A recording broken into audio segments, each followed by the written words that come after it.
नमस्कार साथियों, जय हिंद। कैसे हैं आप सब? आई होप सब ठीक होंगे, अच्छे होंगे। आप सभी का स्वागत है प्रयास अकेडमी के इस ऑनलाइन प्लेटफॉर्म के ऊपर। तो जैसा कि आप सभी जानते हैं, प्रयास अकेडमी हिसार में बहुत बड़ा नाम होने के साथ साथ पूरे हरियाणा में प्रसिद्ध एकेडमी जो ऑफलाइन के लिए जानी जाती है। तो वही प्रयास अकेडमी जो है अभी ऑनलाइन भी लेकर के आ रही है आप सभी के लिए कोर्सेज। आप ऑनलाइन में भी जुड़ सकते हैं, आप ऑफलाइन में भी जुड़ सकते हैं, जिसमें मैं आपको सबसे पहले आज पढ़ाना चाहता हूँ हिस्ट्री। और हिस्ट्री की हमारी पहली क्लास रहने वाली है, जिसको आपको ध्यानपूर्वक देखना होगा, पढ़ना होगा। और नेशनल जीके के अंदर जैसे 7 सब्जेक्ट होते हैं, उनमें से एक सब्जेक्ट आपका हिस्ट्री रहेगा और ये हिस्ट्री की हमारी पहली क्लास रहने वाली है। तो यहीं से हम शुरुआत करते हैं। सबसे पहले समझेंगे इस सब्जेक्ट को कि ये है क्या। तो सबसे पहले देखते हैं, इस सब्जेक्ट को ध्यान से पढ़ना होगा, आपको हर एक चीज़ आपको नोट करनी होगी। और सबसे पहले मैं आपको बता देना चाहता हूँ कि इस सब्जेक्ट को ज़्यादा से ज़्यादा समझना होगा। रटने से आपको ये सब्जेक्ट कभी भी याद नहीं होगा। जिस तरीके से मैं लिखता जा रहा हूँ उसी तरीके से आपको लिखना होगा। और हम बात करते हैं अपने सब्जेक्ट हिस्ट्री के बारे में। अपने सब्जेक्ट हिस्ट्री के बारे में हम बात करेंगे। तो सबसे पहले मैं आपको बता देना चाहता हूँ कि जब आप इतिहास सब्जेक्ट को पढ़ते हो तो इसमें आपको एक बात ध्यान रखनी है कि जब हिस्ट्री का जब जिक्र आ जाता है तो आपको याद रखना है कि आपको 2 टाइप से इसको पढ़ना होगा। दैट वन, फर्स्ट नंबर पे आपको देखना होगा इंडियन हिस्ट्री, यानी कि भारत के इतिहास के बारे में हम बात करेंगे। किस इतिहास के बारे में? इंडियन हिस्ट्री, भारतीय इतिहास के बारे में हम बात करेंगे। इसके साथ साथ जो आपको पढ़ना होता है वर्ल्ड हिस्ट्री। इसके साथ आपको क्या पढ़ना होता है? वर्ल्ड हिस्ट्री, क्योंकि क्वेश्चन दोनों से बनते हैं एग्जाम के अंदर, चाहे वो HSSC का एग्ज़ाम हो, चाहे वो SSC का एग्ज़ाम हो, कोई भी एग्ज़ाम हो। अगर हिस्ट्री से क्वेश्चन बनता है तो Indian history and world history दोनों के दोनों पोर्शन ही शामिल होते हैं। तो सबसे पहले जानेंगे इस सब्जेक्ट के बारे में। तो जो हिस्ट्री है आपको याद रखना, ये जो आपको इतिहास लिखा मिल रहा है ये 2 शब्दों के मेल से बना हुआ शब्द है। इति प्लस आस से मिलके बना आपका इतिहास। इति प्लस आस से मिलकर के क्या बना है? इतिहास। इति का मतलब होता है ऐसा ही, आस का मतलब होता है था। तो अगर हम बात करेंगे, आपसे मीनिंग पूछा जाए इतिहास का, तो इसका मीनिंग होगा ऐसा ही था। इसका मीनिंग क्या रहेगा? ऐसा ही था। तो जब हम बात करते हैं इतिहास के मीनिंग के बारे में, तो इसका मीनिंग बनेगा, शाब्दिक अर्थ बनेगा ऐसा ही था। जैसा मैं आपको पढ़ाने जा रहा हूँ, इतिहास ऐसा ही था, ये चीज़ आपको माननी होगी। क्योंकि इतिहास के अंदर जो घटनाएं घटित हो चुकी हैं, उन घटित घटनाओं के अगर हमारे पास प्रमाण है तो वही जो है हमारा हिस्ट्री कहलाता है। एक एक शब्द को हम समझेंगे। तो यहीं पर हम बात करते हैं। अगर आपसे पूछा जाए कि ये जो हिस्ट्री है, ये जो इतिहास है, ये किस भाषा का शब्द है, तो याद रख लेना ये एक ग्रीक लैंग्वेज का शब्द है। हिस्ट्री जो है ये एक ग्रीक लैंग्वेज का शब्द है। ग्रीक का मतलब होता है यूनानी। ये एक यूनानी भाषा का शब्द है। आपको याद रखना किस भाषा का शब्द है? ये यूनानी भाषा का शब्द रहेगा। जैसे एक देश के बारे में हम बात करते हैं, जिस देश का आपने नाम सुना भी होगा, जिस देश का नाम है यूनान। तो याद रखना एक देश है जिसका नाम रहेगा यूनान, और यूनान देश के अंदर बोले जाने वाली ऑफिशियल लैंग्वेज है यूनानी। और ये इतिहास भी अपना जो है यूनानी भाषा का शब्द है। जैसे हमारा देश भारत है, तो भारत के अंदर ऑफिशियल लैंग्वेज की बात करते तो हिंदी और इंग्लिश है। लेकिन अगर हम संविधान के अनुसार चलते हैं तो संविधान की 8वीं अनुसूची के अंदर हमें 22 भाषाओं का वर्णन मिलता है, लेकिन उनमें से ऑफिशियल लैंग्वेज कितनी रहेगी? 2 रहेगी। इसी तरीके से जब हम ग्रीक भाषा के बारे में बात करते हैं, यूनानी भाषा के बारे में बात करते हैं, तो यूनान देश के अंदर बोले जाने वाली एक भाषा रहेगी। और यूनान एक देश होने के नाते इस देश की जो राजधानी बनेगी वो एथेंस है। और उसी एथेंस से अगर हम बात करते हैं, 1896 के अंदर आधुनिक ओलंपिक खेलों की शुरुआत होती है। मॉडर्न ओलंपिक खेल यहीं से शुरुआत होती है। याद रखना है ये बात, यहीं पर हम बात करने वाले हैं। तो आपको जानना होगा कि इतिहास जो एक ग्रीक लैंग्वेज का शब्द है और जिस शब्द से मिलके बना है वो शब्द कौन सा होगा। तो हम बात करेंगे हिस्ट्री जिस शब्द से मिलके बना है वो शब्द कौन सा रहेगा, तो वो वर्ड रहेगा, वो शब्द रहेगा हिस्टोरिया। जिस शब्द का नाम क्या रहेगा? हिस्टोरिया। हिस्टोरिया से क्या बना? आपका हिस्ट्री बना है। क्योंकि हिस्टोरिया ये एक जो है ग्रीक भाषा का शब्द है। ग्रीक हमें आती नहीं है, इसलिए इसका मीनिंग हमें नहीं पता। तो इसके मीनिंग के बारे में जब हम बात करेंगे कि इसका मीनिंग क्या होगा, शाब्दिक अर्थ क्या होगा, तो याद रख लेना हिस्टोरिया का शाब्दिक अर्थ बनेगा रिसर्च। रिसर्च का मतलब होता है खोज करना। क्या करना? खोज। जैसे आज के समय में खोजने की अगर हम बात करते हैं तो हमारे पास सबसे बड़ा जो हथियार है खोजने का वो गूगल क्रोम है। लेकिन पहले गूगल नहीं हुआ करते थे तो लोग किस तरीके से सर्चिंग किया करते थे, खोज किया करते थे, डिस्कवरी करते थे, उनके बारे में हम बात करेंगे। जिस समय आज आप जो है गूगल क्रोम का यूज करके कोई ना कोई चीज़ रिसर्च कर लेते हैं, खोज कर लेते हैं, तो जिस समय तुम खोज कर रहे होते हो उस समय कोई ना कोई दिन होता है, तारीख होती है, वार होता है, वर्ष होता है, महीना होता है, डे होता है। इसी तरीके से इतिहास की जब सबसे पहली बार खोज हुई थी तो वो समय था 426 BC। 426 ईसा पूर्व में क्या हुआ था? सबसे पहले खोजा गया था इतिहास को, और जब खोजा गया था तो हमारे पास प्रमाण क्या होंगे तो हम बात करेंगे। जब सबसे पहली बार इनको खोजा गया तो यहाँ पे लिखी गई थी एक बुक, यहाँ पे लिखी गई थी एक बुक, जिस बुक का नाम क्या है? जिस बुक का नाम रहेगा हिस्टोरिका। एक किताब है जिसका नाम रहेगा हिस्टोरिका। और जब इस किताब के बारे में हम बात करेंगे, ये बुक, इसको कोई ना कोई लिखने वाला जरूर होगा। जी गुरुदेव, बिल्कुल होगा। एक किताब लिखी गई थी 426 BC में, जिस किताब का नाम होगा हिस्टोरिका। और इस किताब के बारे में जब हम पढ़ेंगे तो इसको एक लिखने वाला यूनानी व्यक्ति ही होता है जिसका नाम होता है हेरोडोटस। ये किताब जो है हेरोडोटस के द्वारा लिखी गई है। इस किताब को लिखने का काम किया था यूनानी पर्सन, यूनानी व्यक्ति हेरोडोटस ने। हेरोडोटस ने इस किताब को लिखा, और इस किताब को लिखने के बाद इस व्यक्ति ने, इस यूनानी पर्सन ने अपने देश का भी वर्णन किया और साथ साथ में भारत देश का भी वर्णन किया। तो इस किताब में दो देशों का आपको वर्णन देखने को मिलेगा, एक यूनान का वर्णन मिलेगा और दूसरे नंबर पे हम बात करेंगे अपने भारत का वर्णन मिलेगा। और जब इसने अपने देश यूनान का वर्णन किया, इसलिए साथ साथ भारत का भी वर्णन किया, इसलिए इनको हमने एक उपाधि से नवाजा, एक टाइटल हमने दी, जिस उपाधि का नाम क्या रहेगा? Father of history. जब आपसे पूछा जाए कि फादर ऑफ हिस्ट्री कौन है तो आपको याद रख लेना है, फादर ऑफ हिस्ट्री रहेंगे हेरोडोटस। इतिहास के पिता या जनक आपसे पूछा जाए, इतिहास के पिता या जनक याद रख लेना है, इतिहास का पिता। या हम बात करते हैं, आपको लिखा मिल सकता है जनक, तो कौन होगा? तो हेरोडोटस होगा। इतिहास का पिता या जनक कौन होगा? हेरोडोटस। हेरोडोटस को ही हमने इतिहास का पिता या जनक क्यों माना? क्योंकि इन्होंने किताब लिखी थी, और किताब लिखने के बाद जो है भारत के इतिहास का एवं यूनान के इतिहास का वर्णन किया था। और सबसे पहले इतिहास को इतिहास नाम देने वाला एवं इतिहास को इकट्ठा करने वाला व्यक्ति होता है हेरोडोटस, इसलिए इनको एक उपाधि से नवाजा गया, वो उपाधि है फादर। फादर की उपाधि है, याद रख लेना।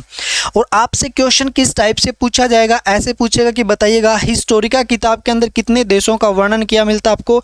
दो देशों का, एक यूनान का और एक भारत का। और ये किताब कब लिखी गई थी? 426 BC में लिखी गई थी। किसने लिखी थी? हेरोडोटस ने लिखी थी। और हम बात करेंगे हेरोडोटस को हमने क्या मान लिया? इतिहास का पिता हमने माना। ठीक है, इसके बाद जब हम बात करेंगे, आगे बढ़ते हैं, तो आपको एक शब्द लिखा मिलता, हमेशा आपने देखा भी होगा, पास्ट। और जब पास्ट का जिक्र आता है तो आप एक ही चीज़ समझते हैं, पास्ट, प्रेजेंट और फ्यूचर। लेकिन जब हम बात कर रहे हैं पास्ट के बारे में, तो पास्ट क्या होता है सबसे पहले इसको हम समझेंगे। तो यहाँ पे मैंने लिखा पास्ट, तो पास्ट का मतलब होता है अतीत। इसका मीनिंग क्या बनेगा? अतीत। तो पास्ट से आप समझते हैं कि जो बीत चुका, बिल्कुल सही समझा आपने। पास्ट का मतलब क्या होता है? जो बीत चुका है। पास्ट जो है जो बीत चुका है।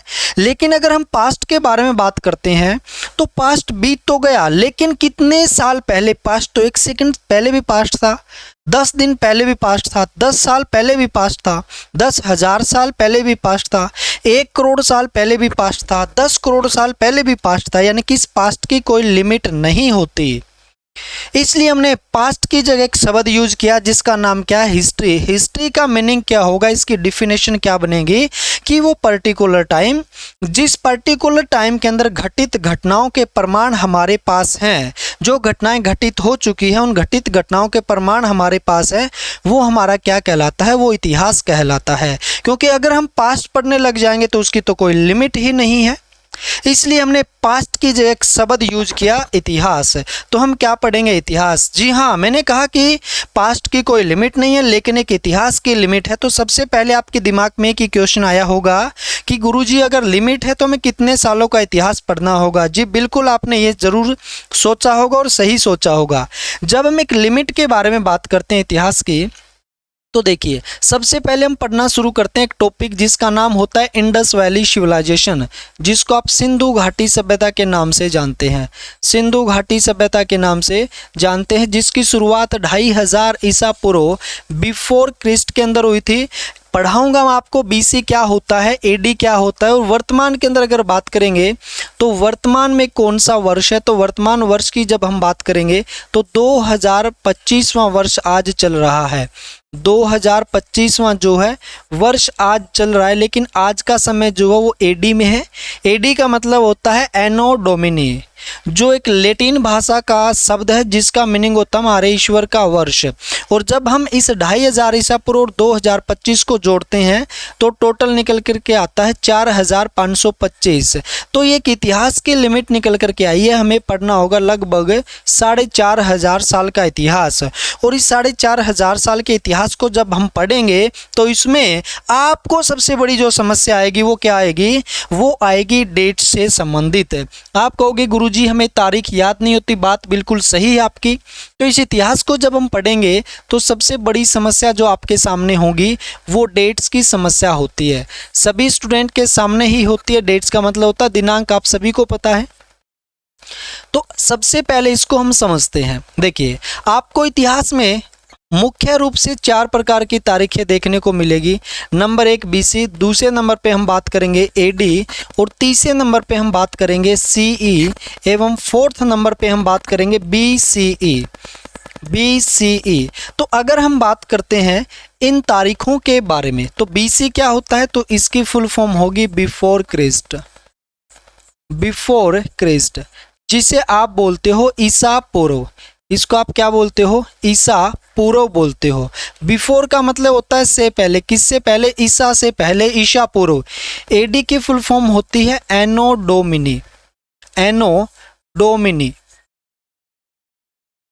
जिसको आप बोलते हो ईसवी सन। जिसको आप क्या बोलते हो? ईसवी सन के नाम से जानते हो। जैसे आप सभी का जन्म, मेरा जन्म किस में हुआ है? ईसवी सन में हुआ है।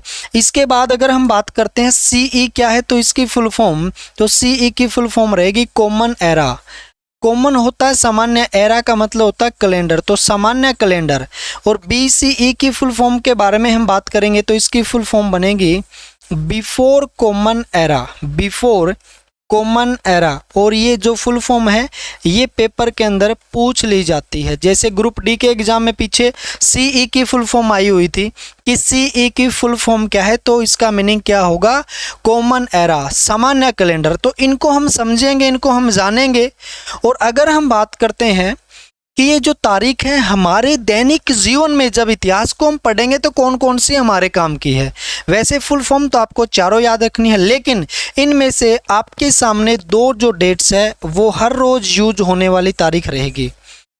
2 तारीखें जो डेट्स है वो आपको हर रोज यूज होने वाली रहेगी, जिसमें नंबर 1 की हम बात करेंगे बीसी। ये हमेशा आपको साथ लेकर के चलना होगा। और 1 तारीख एडी को हमेशा साथ लेकर के चलना होगा, क्योंकि इनसे ही हमारा इतिहास जो है शुरू होगा और इनसे ही जो हमारे इतिहास का अंत होगा। तो चलिए शुरुआत करते हैं आगे। सबसे पहले इन डेट्स का सिलसिला ही हम जानेंगे कि ये है क्या, कब से कब तक ईसा पूर्व की तारीखें चलती है और कब से कब तक एडी की तारीखें चलती है, सीई क्या होता है, बीसीई क्या होता है, इन सब चीज़ों के बारे में हम जानेंगे। तो इसके बाद अगले पेज पर हम पहुंचते हैं। तो सबसे पहले ये तारीखें ही आपको देखनी होगी। तो चलिए बेहतरीन तरीके से इनको हम जान लेंगे। तो यहाँ पर आपको याद रखना है कि जैसे आज वर्ष हमारा 2025वां चल रहा है। 2025वां वर्ष आगे चल करके 26, 27, 28, 29 चलेगा। इन्फिनिटी टाइम तक जो है ये साल बढ़ता जाएगा, लेकिन आगे क्या होगा इन फ्यूचर में ये हम नहीं बता सकते। लेकिन इससे पीछे क्या घटनाएं घटित हुई थी वो हम बता सकते हैं। जैसे इससे पीछे 2024 था, 23 था, 22 था, 21 था, 20 था, जिसके आसपास आप सभी का जन्म हुआ। मैं मान के चल सकता हूँ वो 2000 के आसपास का समय था। था, तो वो भी अपने आप में एक तारीख थी। इससे अगर हम पीछे चलते तो 1947 के अंदर हमारा देश आज़ाद हुआ था, वो भी एक तारीख थी। इससे हम और पीछे गए तो 1526 फर्स्ट बैटल ऑफ पानीपत हुआ था, वो भी एक तारीख थी। हम इससे और पीछे गए तो 1191 त्राइन का पहला युद्ध हुआ था, वो भी एक तारीख थी। इससे अगर हम और पीछे चलते हैं तो चलते चलते यहाँ पर 1000 भी आया होगा, और 1000 से हम पीछे गए तो कहीं ना कहीं 500 भी आया होगा, और इससे भी पीछे गए तो ये गिनती शुरू हुई होगी 1 से। ये गिनती कहाँ से शुरू हुई होगी? 1 से शुरू हुई होगी। और यहाँ पे हम बात करेंगे, इस 1 ईस्वी सन को माना जाता है एक महान व्यक्ति का जन्म, जिसे आप बोलते हैं Jesus Christ birth, Isa Masih का जन्म माना जाता है। यहाँ पे माना जाता है ईसा मसीह का जन्म, यहाँ पे बर्थ माना जाता है किसका? ईसा मसीह का। ये कौन है ईसा मसीह? तो हम बात करेंगे, इस संसार के अंदर एक धर्म है जिस धर्म का नाम है ईसाई धर्म, और ईसाई धर्म के संस्थापक जिनका नाम है ईसा मसीह, इनका जन्म हुआ था। और ये ईसाई धर्म को पैदा करने वाले व्यक्ति हैं ईसा मसीह, जिनके उपलक्ष्य में आप जो 25 दिसंबर को क्रिसमस डे मनाते हैं। एवं जब इस धर्म के बारे में हम बात करते हैं तो इस धर्म की जब मैं बात करता हूं तो पूरे संसार में सबसे ज़्यादा इसी धर्म के लोग आपको दिखाई देंगे। लगभग 45% जो लोग हैं वो क्रिश्चियन हैं, वो ईसाई हैं। और ईसाई धर्म को पैदा करने वाला कौन था? ईसा मसीह था। क्या ईसा मसीह के जन्म से पहले तारीख नहीं थी? तारीख थी।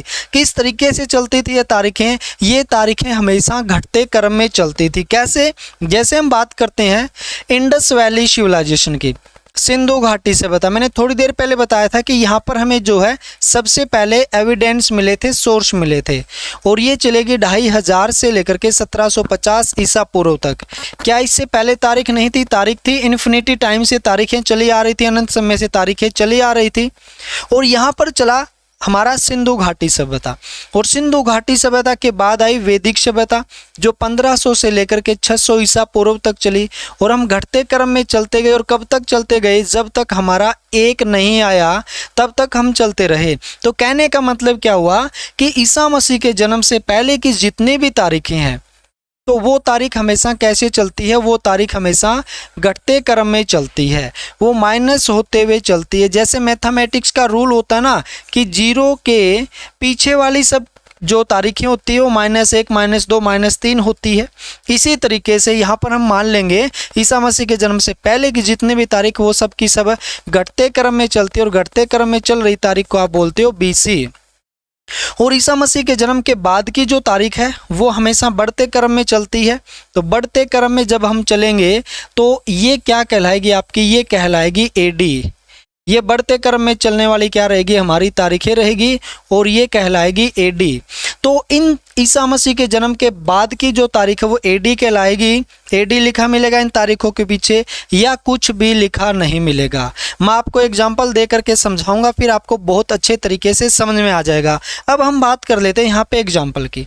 किसकी बात करेंगे? हम बात करेंगे एग्जाम्पल की। तो देखिए, सबसे पहले जैसे आपने नाम सुना होगा महाभारत का युद्ध कब हुआ? तो महाभारत का युद्ध आपने हमेशा पढ़ा है कि 900 ईसा पूर्व के अंदर हुआ है। ईसा पूर्व का मतलब ईसा मसीह के बर्थ से 900 साल पहले की घटना है। इसलिए इस तारीख का बोध करवाने का काम BC कर रही है कि ये तारीख ईसा मसीह के बर्थ से पहले की है, और कितने साल पहले की है? तो 900 साल पहले की है। इसके अलावा हम बात करते हैं, जैसे आपने नाम सुना होगा गौतम बुद्धा। तो गौतम बुद्धा का जन्म कब हुआ? 563 ईसा पूर्व, 563 BC में हुआ था। तो इसका मतलब क्या हुआ? ईसा मसीह के बर्थ से 563 साल पहले की घटना है।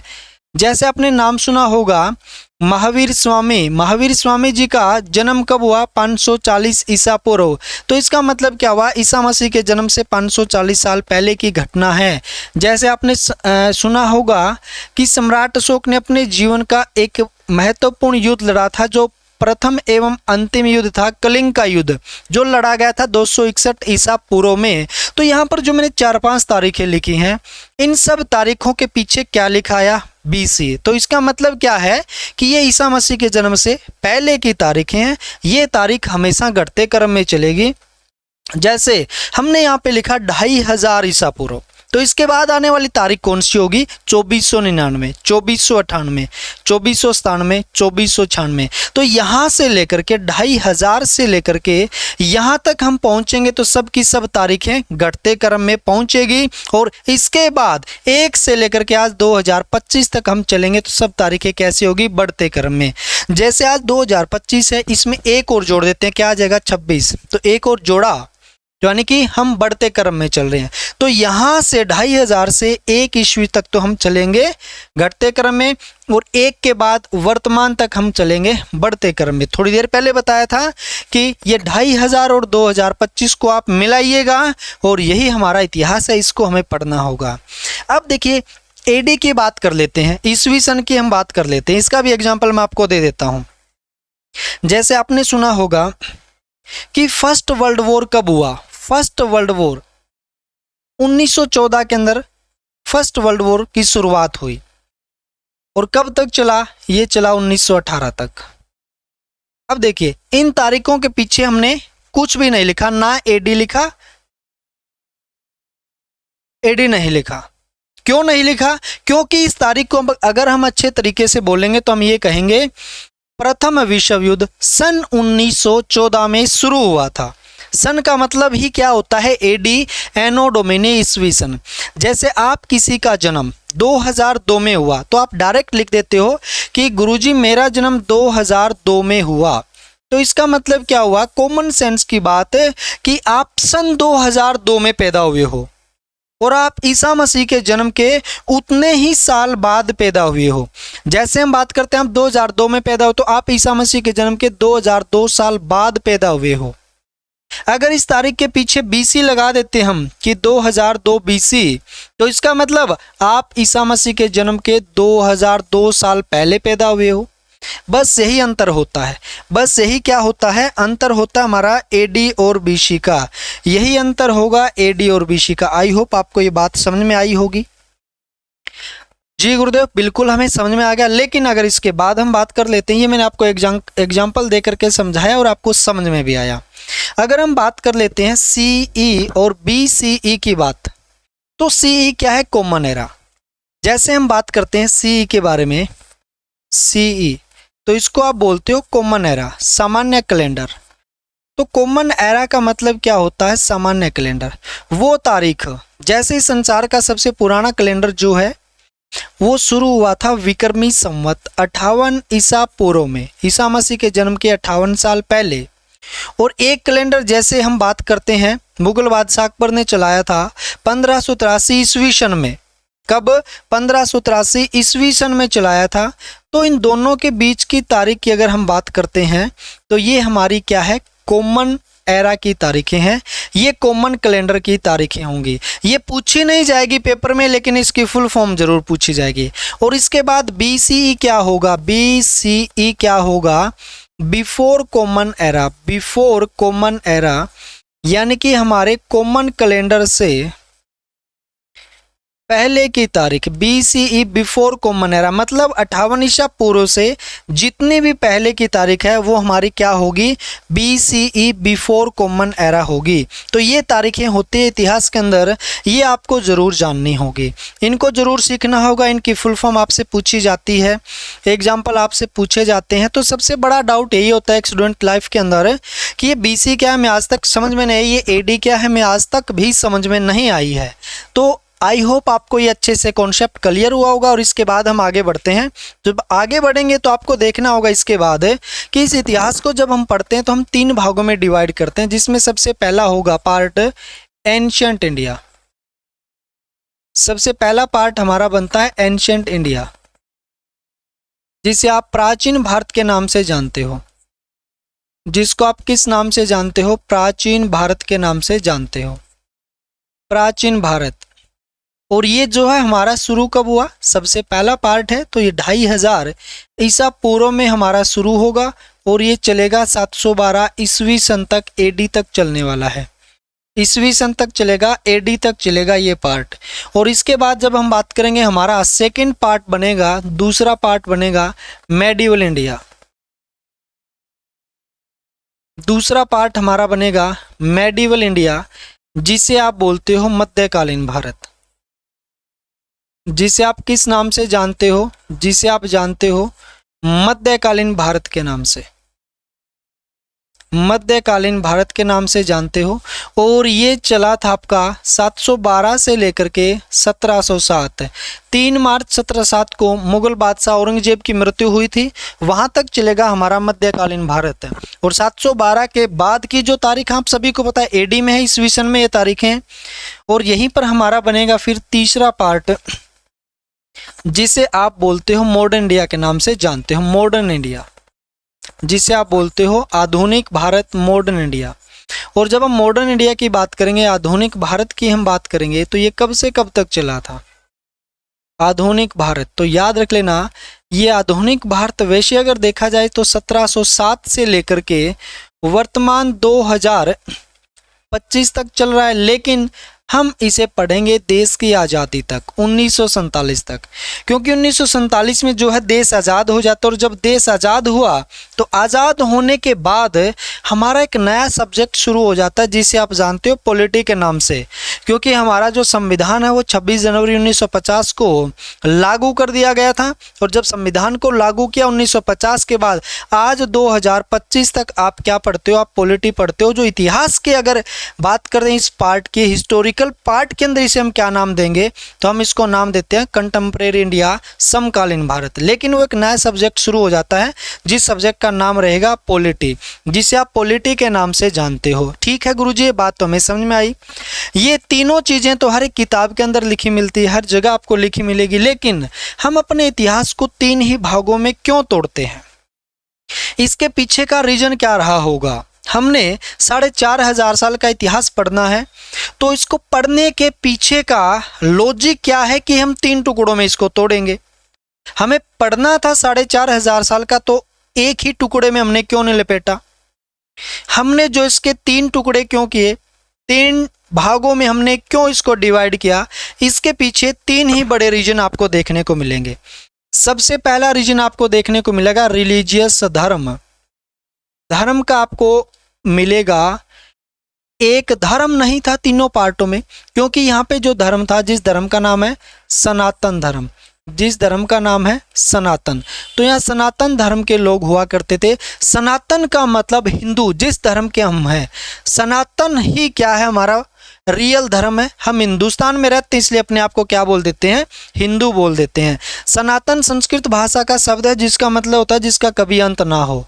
तो यहाँ पर धर्म था प्राचीन भारत के अंदर सनातन धर्म। यहाँ पर मध्यकालीन भारत के अंदर धर्म आ जाता है मुस्लिम धर्म।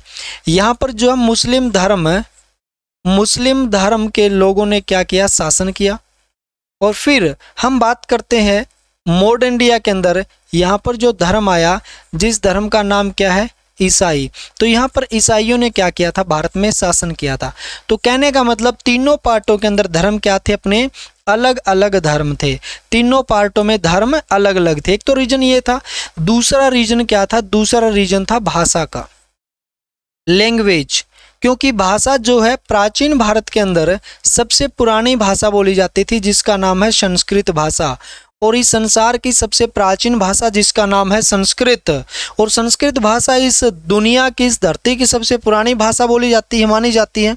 क्यों मानते हैं? क्योंकि वो प्राचीन काल में बोली जाती थी। तो इस भाषा को शुरू करने वाला कौन था? कैसे ये शुरू हुई होगी? अगर इस भाषा के बारे में हम समझते हैं कि संस्कृत भाषा कैसे शुरू हुई, तो संस्कृत भाषा को शुरू करने वाला एक ऋषि पाणिनि, और पाणिनि ऋषि के द्वारा लिखी गई एक किताब है अष्टाध्यायी। और उस अष्टाध्यायी किताब के अंदर पाणिनि ऋषि ने अपने संस्कार लिखे थे। उन्हीं संस्कारों को आज हम क्या बोलते हैं? संस्कृत भाषा बोलते हैं। और इस संसार की एकमात्र भाषा है संस्कृत भाषा, जिस भाषा के अंदर अपशब्द का यूज नहीं किया जाता, क्योंकि पाणिनि ऋषि के क्या हुआ करते थे? संस्कार हुआ करते थे। अगर संस्कार ही आप हो जाते हैं तो वो संस्कार रहेंगे कहाँ? इसलिए यहाँ पर प्राचीन भारत में, एंशिएंट इंडिया में भाषा कौन सी थी? संस्कृत। और अगर हम बात करेंगे इसके बाद मध्यकालीन भारत में, तो यहाँ पर भाषा कौन सी आ जाती है? तो यहाँ पे भाषा आएगी अरबी, तुर्की और फारसी। यहाँ पे भाषा मुसलमान लेकर के आए थे अपने साथ, अरबी अपने साथ लेकर के आए थे, तुर्की अपने साथ लेकर के आए थे, फारसी, पर्शियन, टर्किश, एंड अरबियन भाषा लेकर के आए थे। और फिर आए अंग्रेज। अंग्रेज भारत में कौन सी भाषा लेकर के आए? अंग्रेजी भाषा लेकर के आए। तो यहाँ पर जो भाषा है वो चेंज हो जाती है, यहाँ पर अंग्रेजी आ जाती है। तो कहने का मतलब तीनों पार्टों के अंदर धर्म अलग अलग था, भाषा भी क्या थी? अलग अलग थी। और यहाँ पर जो है शासन करने का तरीका भी अलग अलग था, क्योंकि प्राचीन भारत के अंदर बनते थे राजा और महाराजा। यहाँ पर बनते थे राजा एवं महाराजा, बड़ी बड़ी उपाधियां लेते थे। राजा, महाराजा, महाराजा धीराज, विक्रमादित्य, श्री विक्रम, विक्रमांक, परम भागवत जैसी बड़ी बड़ी उपाधि लेते थे। अपने आप में वो राजा महाराजा थे। अब फिर भारत में आए मुस्लिम धर्म के लोगों ने कहा दिल्ली सल्तनत की गद्दी पर हम बैठेंगे तो हम कहलाएंगे सुल्तान। और मुगल सब के सब क्या कहलाए थे? बादशाह। तो इनके शासन करने का तरीका जो था बादशाह और सुल्तान था, क्योंकि मुगल जैसे बाबर, हुमायूं, अकबर, जहांगीर, शाह, औरंगजेब ये क्या कहलाए थे? ये बादशाह कहलाए थे। दिल्ली सल्तनत पर जिन्होंने शासन किया वो क्या कहलाए थे? सब वो सुल्तान कहलाए थे। अंग्रेज आए, अंग्रेजों ने कहा हमारा शासन करने का तरीका अलग होगा, हम ना तो राजा बनेंगे, ना महाराजा, ना सुल्तान, ना बादशाह, हम बनेंगे गवर्नर। तो इनका सबसे पहले एक पद बना, छोटा पद, जिसका नाम रखा गवर्नर। इस गवर्नर का पद बड़ा हुआ तो इसका नाम दे दिया गवर्नर जनरल। इसका नाम क्या दिया? Governor general. और इसका पद बड़ा हुआ, इसी पद को नाम बदल करके इन्होंने वायसराय कर दिया। तो यानी कि गवर्नर, गवर्नर जनरल और वायसराय बनने लगे थे। ये क्या बनने लगे? गवर्नर, गवर्नर जनरल और वायसराय बनने लगे। फिर हम इन अंग्रेजों से क्या हुए? आज़ाद। इन अंग्रेजों से हम आज़ाद हुए और आज़ाद होने के बाद हमने एक ही बात कही, अब हम अंग्रेजों के कहने पर नहीं चलने वाले। तो हम किसके कहने पर चलने वाले हैं? तो हमने फिर एक रणनीति, एक स्ट्रेटेजी अपनाई कि हम गवर्नर जनरल वायसराय तो नहीं बनेंगे, हमारा संविधान होगा। संविधान के अंदर देश को चलाने वाले क्या होंगे? प्रधानमंत्री और राष्ट्रपति होंगे और साथ में मंत्रिमंडल होगा। आज़ादी के बाद संविधान लागू होने के बाद प्रधानमंत्री और राष्ट्रपति बन रहे हैं, जो ही क्या है? देश के राजा हैं। तो यानी कि शुरू से लेकर के आज तक शासन करने का तरीका हमने देखा, अलग अलग पार्ट, अलग अलग धर्मों के अनुसार जो लोग चलते आ रहे थे। और आज जो है हमने संविधान लागू होने के बाद हमने क्या बोल दिया कि सब धर्म के लोग एक हैं। और अब कोई भी जो है राजा, या हम बात करेंगे महाराजा, बादशाह, सुल्तान, गवर्नर जनरल, वायसराय नहीं बनेगा, राष्ट्रपति और प्रधानमंत्री बनेगा। तो ये पद है राष्ट्रपति और प्रधानमंत्री का, ये शासन करने का ही क्या है? हमारा तरीका है, रूल है। चलिए, ये बात तो आपको समझ में आई होगी। इसके बाद हम बात करते हैं कि ये इतिहास के 3 पार्ट होने के पीछे किसका हाथ है? तो सबसे बड़ा हाथ है किताब का। एक बुक जो आपके एग्जाम में डायरेक्ट पूछी गई थी, हरियाणा सीईटी के एग्जाम में जो पीछे हुआ था ना, इससे पीछे वाला, उसमें हुई थी, ग्रुप डी के एग्जाम में भी आई थी, जिस किताब का नाम है the history of British India. एक किताब, जिस किताब का नाम है the history of British India. ये किताब है ब्रिटिश भारत का इतिहास, the history of British India, British Bharat का इतिहास। ये किताब है, ये लिखी गई थी कब? 1817 में, 1817 में। इसको लिखने का काम एक अंग्रेज के द्वारा किया गया था, जिस अंग्रेज का नाम है जेम्स मिल। जिस अंग्रेज का नाम क्या है? जेम्स मिल। जेम्स मिल के द्वारा इस किताब को लिखा गया था। और इस किताब को लिखा जेम्स मिल ने, और लिख करके भारत के इतिहास के 3 भाग इसने बनाए। यानी कि इसको हिंदी में हम क्या बोलेंगे? इसको हिंदी में हम बोलने वाले हैं ब्रिटिश भारत का इतिहास। ब्रिटिश भारत का इतिहास, ये इस किताब को हम नाम देंगे हिंदी के अंदर the history of British India, British Bharat का इतिहास। लिखने वाला कौन था? हम ये बोल सकते हैं लिखने वाला जेम्स मिल था, एक अंग्रेज था, जेम्स मिल। जेम्स मिल के द्वारा इस किताब को लिखा गया था। कब लिखा गया था? 1817 में, 1817 में, 19वीं सदी में इसको लिखा गया था। यहीं पे हम बात करते हैं तो इस जेम्स मिल ने ये कहा कि भारत में सबसे पहले नंबर पे कौन थे? हिंदू थे। तो इसने कहा भारत में सबसे पहले हिंदू एम्पायर, हिंदुओं का साम्राज्य था, इसने ये बात हमें कही। तो बात इनकी भी सही, सबसे पहले हिंदू थे। फिर इसने कहा भारत में आए मुस्लिम धर्म के लोग, तो इसने कहा भारत में दूसरे नंबर पर मुसलमानों का साम्राज्य था, एम्पायर था, बात ये भी सही है। इसने तीसरे नंबर पे कहा हम आए हैं ब्रिटिश लोग, तो इसने कहा हमने शासन किया है तीसरे नंबर पे ब्रिटिश एम्पायर, तो इसकी बात सही। इसने कहा सबसे पहले जो भारत में हिंदू थे, फिर मुसलमान आए, फिर अंग्रेज आए। बात इनकी भी सही है, ये बात बिल्कुल सही है। हमने ऊपर पढ़ा है कि सबसे पहले हिंदू थे, फिर मुसलमान आए, फिर ईसाई आए। लेकिन जेम्स मिल ने क्या किया, भारत के इतिहास को धर्म के आधार पर तोड़ दिया। क्योंकि जितने भी किताबें आप पढ़ते हैं, जितने भी बुक्स आप रीड कर रहे हैं, वो किताबें कब की है, आज़ादी के 50 साल पहले की और आज़ादी के 50 साल बाद की लिखी गई है। यानी कि इनके अंदर संशोधन होता गया और अंग्रेजों के समय ही फिर अंग्रेजों ने उठा करके इस किताब को पढ़ा और इन्होंने कहा बात तो सही, पहले हिंदू थे, फिर मुसलमान आए, फिर अंग्रेज आए। लेकिन इन्होंने एक टीम का गठन किया, एक टीम बनाई और जिस टीम का नाम क्या रखा, ASI, archaeological survey of India. Archaeological survey of India, archaeological survey of India, ये एक टीम का गठन किया इन्होंने और ये टीम बनाई गई थी 1861 में। बनाने का काम एक अंग्रेज ने किया, अलेक्जेंडर कनिंघम ने। अलेक्जेंडर कनिंघम के द्वारा ये टीम बनाई गई थी और अलेक्जेंडर कनिंघम ने अपनी टीम के साथ पहली मीटिंग की 1871 में और पहली मीटिंग के अंदर इस किताब को उठा लिया कि बात सही थी, पहले हिंदू थे, फिर मुसलमान आए, फिर अंग्रेज आए, लेकिन ये धार्मिक नाम है, इनको मिटा दिया गया और इस टीम के बदौलत इस टीम ने हमें नाम दिए एंशिएंट, मेडिवल और मॉडर्न। इसलिए आज हर एक किताब के अंदर जो है सबसे पहले हम इतिहास को पढ़ते हैं तो हमें एंशिएंट, मेडिवल और मॉडर्न ही जो है पढ़ने को मिलता है। तो यानी कि इस टीम के बारे में हम बात करेंगे, यहाँ से भी एग्जाम में क्वेश्चन पूछे जाते हैं, तो याद रख लेना। इससे आप हिंदी में बोलोगे भारतीय पुरातात्विक सर्वेक्षण विभाग, या आप लिख सकते हो भारतीय पुरातात्विक विभाग, भारतीय पुरातात्विक विभाग भी लिख सकते हो। और ये 1861 में ये टीम बनी थी और इसका प्रथम अध्यक्ष कौन बना था, अलेक्जेंडर कनिंघम। और अगर आज हम इस टीम के बारे में बात करते हैं, क्या टीम आज भी है, जी बिल्कुल है। इस टीम के बारे में अगर हम बात करेंगे तो 2025 चल रहा है, तो इसका वर्तमान नाम क्या है, तो वर्तमान इसका जो नाम है वो भारतीय पुरातात्विक विभाग नहीं है, वर्तमान नाम इसका जो इंडियन हेरिटेज है, इंडियन हेरिटेज, जिसे आप जानते हो भारतीय धरोहर के नाम से। वर्तमान नाम इसका क्या है, इंडियन हेरिटेज, भारतीय धरोहर इसका वर्तमान नाम है। इस टीम का नाम क्या होगा नया, तो भारतीय धरोहर।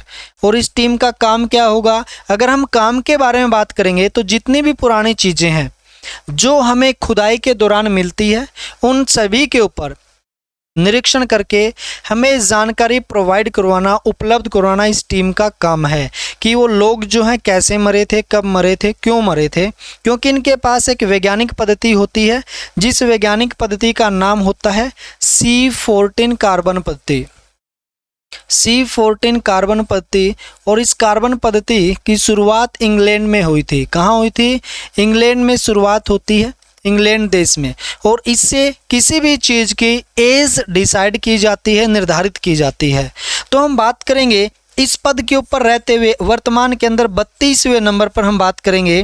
32वें नंबर पर एक महिला जो है वी विद्यावती यहाँ पर जो है वर्तमान समय में काम कर रही है।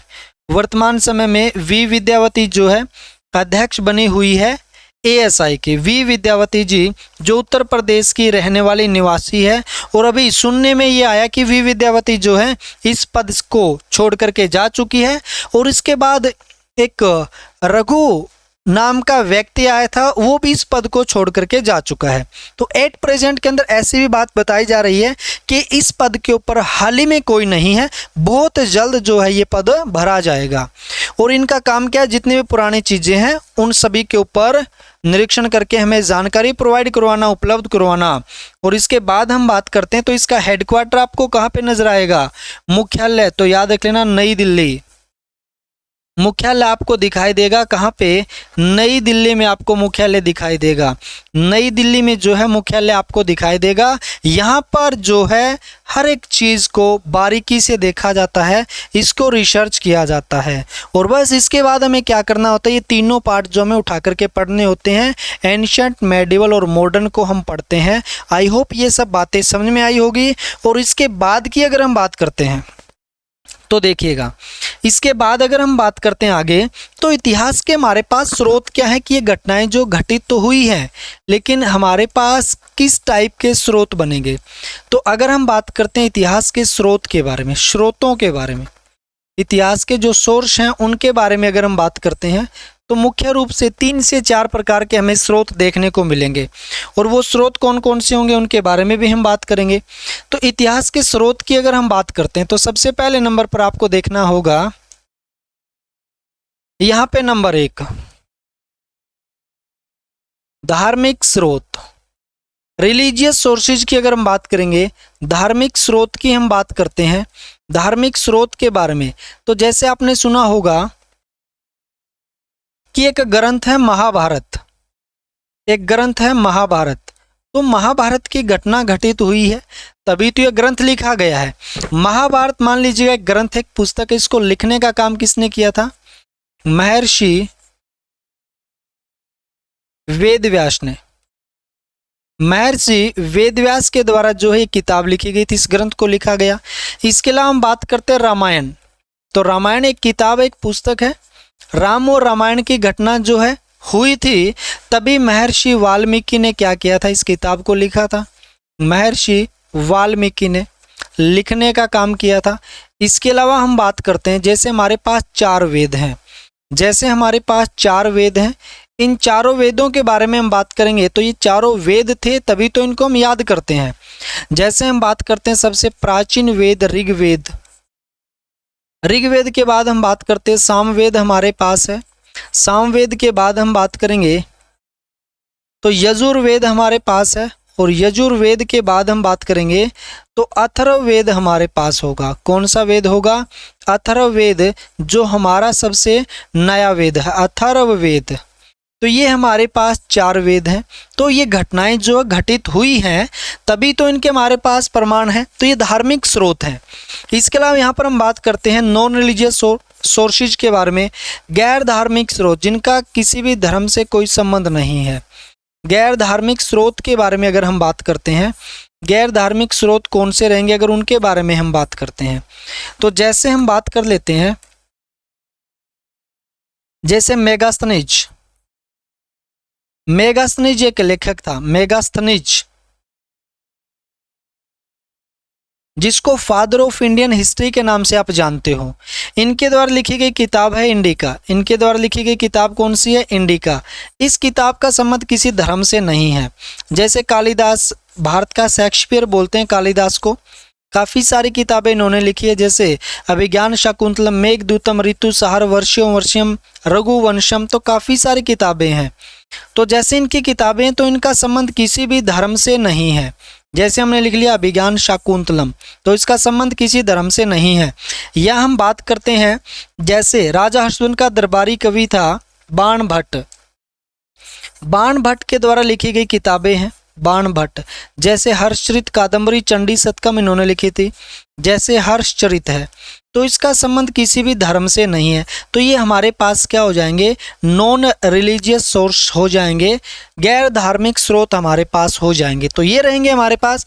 इसके अलावा हम बात करते हैं फॉरेनर ट्रेवलर, विदेशी यात्रियों के बारे में। अगर हम बात करेंगे, हमारे देश में घूमने के लिए, पढ़ने के लिए पहले लोग आया करते थे, जिनको हम विदेशी यात्री के नाम से जानते हैं, विदेशी यात्री। तो विदेशी यात्री में अगर बात करते हैं, जैसे हम बात करेंगे, हमारे भारत में 399 ईस्वी के अंदर चीनी यात्री भारत आता है, जिसको आप फायान के नाम से जानते हैं। चीनी यात्री, चीनी यात्री भारत आया, जिसको आप किस नाम से जानते हो?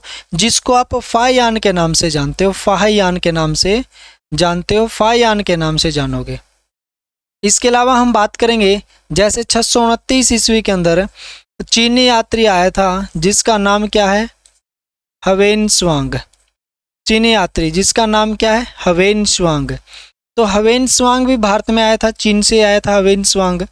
ये प्रसिद्ध चीनी यात्री माने जाते। इत्सिंग भी आया था। तो इन्होंने भी अपने जीवन में आकर के यहाँ पर बौद्ध धर्म की शिक्षा प्राप्त की, किताब लिखी थी। जैसे फायान ने किताब लिखी थी फाकू की। कौन सी किताब लिखी थी? फाकू की किताब लिखी थी। हवेनसांग ने किताब लिखी थी सी यू की। कौन सी किताब लिखी थी? सी यू की किताब लिखी थी। यहीं पर हम बात कर लेते हैं, जैसे 1333 के अंदर इब्न बतूता भारत आया था अफ्रीका के मोरक्को कॉन्टिनेंट से। इब्न बतूता कौन आया था? इब्न बतूता भारत आया था। कहाँ से आया था ये? अफ्रीका से। अफ्रीका के मोरक्को कॉन्टिनेंट से आया था, अफ्रीका से आया था, अफ्रीका के मोरक्को से भारत में आया था। तो यानी कि विदेशी जो यात्री है ये भारत में आए थे। जैसे ये अफ्रीका के मोरक्को से आया था। इन्होंने किताब कौन सी लिखी थी? सफ़रनामा। इन्होंने किताब लिखी थी सफ़रनामा, जिसको आप किस नाम से जानते हो? रेहला के नाम से भी जानते हो, जिसको आप रेहला के नाम से भी जानते हो। रेहला या सफ़रनामा के नाम से इस किताब को आप जानते हो, इनकी किताब है। तो ये हमारे पास क्या स्रोत हैं? विदेशी यात्री आए थे, जब भारत था तभी तो आए थे। जैसे इसके अलावा हम बात करते हैं यहीं पे, तो विदेशी आक्रमण भी तो हुए थे भारत पर।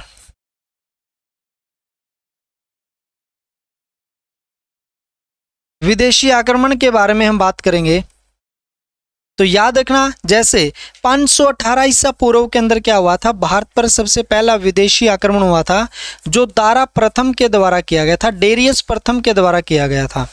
इसके अलावा हम बात करते 326 ईसा पूर्व में सिकंदर ने भारत पर आक्रमण किया था। सिकंदर ने भारत पर आक्रमण किया था। सिकंदर ने भारत पर आक्रमण किया था। सिकंदर ने भारत पर आक्रमण किया था। यहीं पर हम बात करते हैं तो 305 ईसा पूर्व के अंदर किसने आक्रमण किया था? सिकंदर का सेनापति शेल्यूकस निकेटर ने आक्रमण किया था। तो भारत था तभी तो अटैक हुआ था ना। शेल्यूकस निकेटर ने आक्रमण किया था। शेल्यूकस निकेटर ने आक्रमण किया था। तो कहने का मतलब क्या हुआ कि ये हमारे पास क्या है? ये हमारे पास स्रोत रहेंगे, सोर्स रहेंगे, आपको याद रख लेना है, ठीक है ना। हाँ, तो यहाँ तक आपको ये बात समझ में आई होगी। चलिए, इसके बाद हम बात करते हैं हमारे इतिहास के क्या रहने वाले हैं? इतिहास के स्रोत रहने वाले हैं। इसके बाद जब हम इतिहास की बात करते हैं, इतिहास को पढ़ते हैं, तो आपको याद रखना होगा इतिहास के अंदर तारीखें चलती रहती है, तारीखें तो चलेगी। तो तारीखों को किस तरीके से निकालना होता है, याद कैसे करना है, शताब्दी कैसे बनती है, उन सब चीज़ों के बारे में आपको बताऊंगा। इसके अलावा इतिहास के और स्रोत भी हो सकते हैं क्या गुरु? बिल्कुल हो सकते हैं। जैसे फोसल्स भी हो सकते हैं। जैसे सिंधु घाटी सभ्यता के अंदर हम बात करेंगे तो वहाँ पर हमें फोसल्स मिलते हैं, अवशेष मिलते हैं। तो उन अवशेषों के आधार पर जो हम चीज़ें पढ़ते हैं उनको हम देखते हैं। इसके अलावा जैसे सिक्के हैं, मूर्तियां हैं, स्टैचू आदि हैं, अभिलेख वगैरह, वो हमारे क्या इतिहास के स्रोत ही तो हैं। अब इसके बाद हम बात करेंगे, आपको निकालनी है जी सेंचुरी, शताब्दी।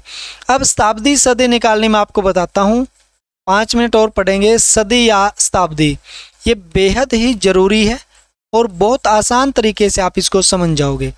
सदी या शताब्दी ये क्या होता है? तो 100 वर्ष का समय। तो 100 वर्ष का समय क्या होता है आपका? 100 वर्ष का समय। तो 100 वर्ष का समय आपका क्या कहलाता है? सदी कहलाता है। 100 वर्ष में एक सदी होती है। 100 वर्ष के टाइम पीरियड को आप क्या बोलते हो? सदी बोलते हो। तो किस तरीके से इसको हम निकालेंगे ये आपको देखना है। इसको निकालने के लिए आपके पास 3 रूल होंगे, बहुत आसान रूल होंगे, जिसमें रूल नंबर 1 की हम बात कर लेते हैं। रूल नंबर 1 की हम बात करेंगे तो लिखना होगा आपको सबसे पहले कि जहां एक या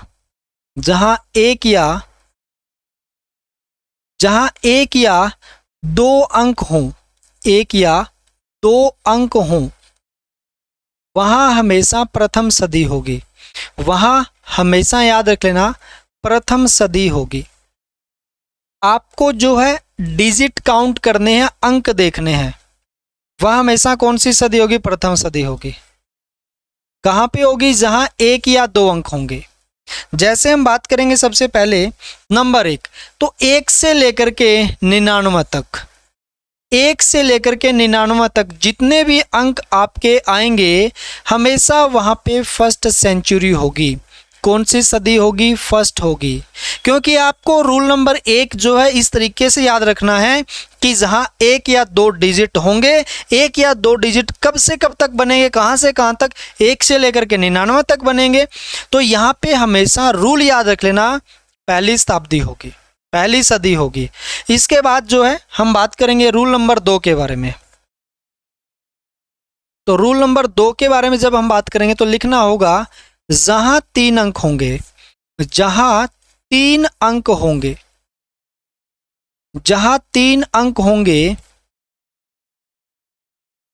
वहां हमेशा प्रथम अंक में 1 जोड़ना है।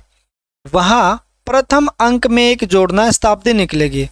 वहां प्रथम अंक में 1 जोड़ना है, प्रथम अंक में 1 जोड़ना है, 1 जोड़ना है और आपकी सदी निकल करके आ जाएगी। अब यहाँ की अगर बात करेंगे तो ये कब से कब तक चलेंगे? 3 अंक। तो ये 100 से लेकर के 999 तक हमारे हमेशा कितने अंक होंगे? 3 अंक होंगे। तो जहां पर भी आपको 3 अंक दिखाई दे, याद रख लेना, जैसे मैंने 100 ही लिख दिया तो आपको देखना अंक कितने हैं? 3। तो रूल क्या बोला कि जहां 3 अंक हो वहां प्रथम अंक में 1 जोड़ना है। इन 3 में पहला अंक कौन सा है? तो पहला 1 है, तो 1 में 1 जोड़ दो, यहाँ पे दूसरी शताब्दी है। जैसे मैंने लिख दिया यहाँ पे 204। आपको देखना है कि यहाँ पे अंक कितने हैं? 3। तो पहला अंक कौन सा है? 2, 2 में 1 जोड़ दो, तीसरी शताब्दी। मैंने लिख दिया यहाँ पे 600। तो यहाँ पे अंक कितने? अंक 3 है, तो पहला अंक कौन सा? 6, 6 में 1 जोड़ दो, 7वीं शताब्दी। यानी कि इस तरीके से सदी को निकालना जो है बहुत आसान हो जाएगा। आई होप आपको ये बात भी समझ में आई। मैं आपको फिर तीनों के तीनों जो रूल एक साथ जो है बताऊंगा जस्ट तीसरा रूल लिखने के बाद। इसके बाद लिखोगे आप जहां 4 अंक हों,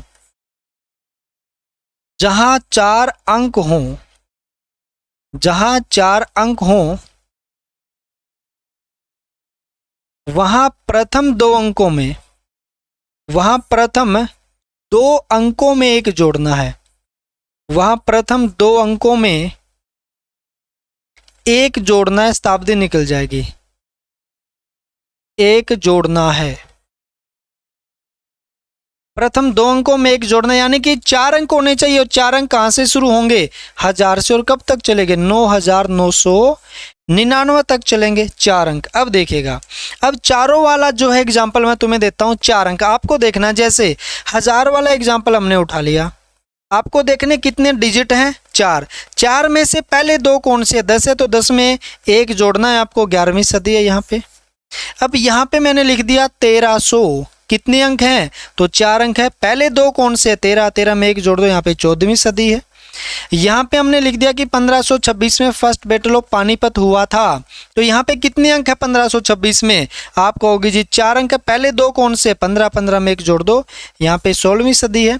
जैसे आज 2025वां साल है, तो 2025 में कौन सी सदी है निकालना है, रटना नहीं है। तो इसमें पहले 2 अंक कौन से? 20 है, 20 में 1 जोड़ दो, यहाँ पे 21वीं सदी है। जैसे आने वाले समय में 3066वां वर्ष आएगा कभी ना कभी, हजारों साल बाद। तो यहाँ पे हम बात करेंगे कौन सी सदी होगी। तो यहाँ पे अंक कितने हैं? यहाँ पे 4। पहले 2 कौन से? 30, 30 में 1 जोड़ दो, 31वीं सदी होगी। मान लीजिएगा आने वाले समय में 8888वां वर्ष होगा, तो यहाँ पे कौन सी शताब्दी होगी? डरना नहीं इतनी बड़ी संख्या देख करके। तो यहाँ पर पहले 2 अंक कौन से? 88, 88 में 1 जोड़ दो, 89वीं सदी होगी यहाँ पे। आई होप आपको चारों के चारों जो रूल है वो, सॉरी तीनों के तीनों जो रूल है वो समझ में आए होंगे। और 4 अंक वाले भी समझ में आए होंगे, 3 अंक वाले भी समझ में आए होंगे, 1 और 2 वाले भी समझ में आए होंगे। तो देखो, जहां 1 या 2 अंक हमेशा पहली सदी होगी, पहला रूल, यानी कि 1 से लेकर के 99 तक हमेशा प्रथम सदी। रूल नंबर 2, जहां 3 अंक होंगे वहां प्रथम अंक में 1 जोड़ना है, हमेशा आपकी सदी निकल करके आ जाएगी। 3 अंक जहां पर भी होंगे इसके पहले अंक में 1 जोड़ देना, सदी निकल जाएगी।